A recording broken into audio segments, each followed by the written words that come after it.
And we see so many ERP projects, challenges and struggles. I know we were discussing last week when people take that time and, what slowing down in phase zero makes everything go faster in the future.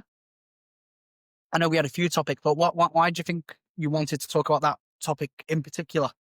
Absolutely. Phase zero is my passion. The reason is the phase zero, as people call it a medical term, I would call it a sailor's term. So, coming from a traditional trading family, it's one of those rituals that has been embedded in the trading communities when we look at it. So, they take the time to pause. They call it a period of conscious pause, which is in many ancient cultures. So you take the time wherein you look at elements that make a difference and plan for what is ahead. So, for example, right? So, let's talk about those who have sailed. We all know the power of setting the sail right, because once you do it, the wind carries you, and the power of setting the compass right because your direction is going to be right, and also the power of avoiding storms. So once you're able to read the weather and predict the weather, you know how to time your journey. So all this makes it a smoother sailing for everyone.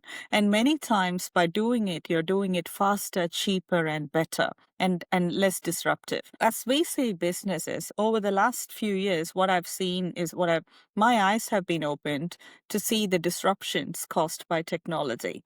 When I look at it, technology should be an enabler, but again, if we don't play it right, it can become the most challenging disruptor. So we know stories, the horror stories of Target, Hershey's, and all that. We are not here to talk about any of that, but what we can do by doing phase zero right is to make sure the journey is less disruptive, smoother, faster, and better.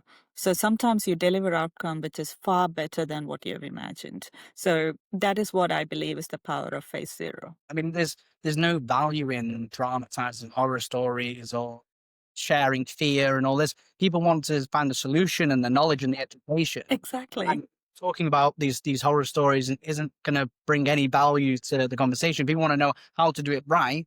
Yes, Yeah, it's good to be aware of the problems that might arise, but there's no point in just talking around this. All projects fail, or this high percentage fail. People want a solution and confidence in the project. exactly right. Yeah. So it's like I spend a lot of time with my child and she's the best thing on earth. So it's not about telling her the world is full of problems. The best thing we can do when we raise a child is to say, yes, the world is full of problems and you also have these tools to avoid them or work around them. And that's empowering. And that's what we are doing by this exercise for organizations. So we are not denying that all these problems are there. We are acknowledging that they are there.